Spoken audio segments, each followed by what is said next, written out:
So here's a little trick when we're going to install a seal.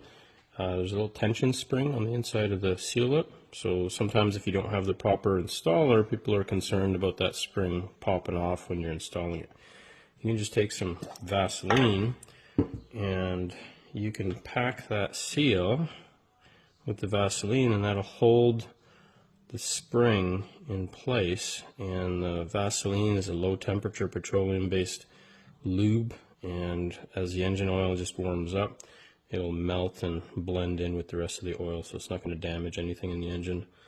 And it gives you a little extra peace of mind. And you can just install it. We've got our cam seals. We can put that in place.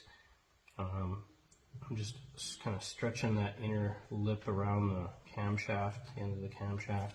I don't have the proper seal installer, but I can use a big socket, and the idea is try to push nice and evenly on the seal.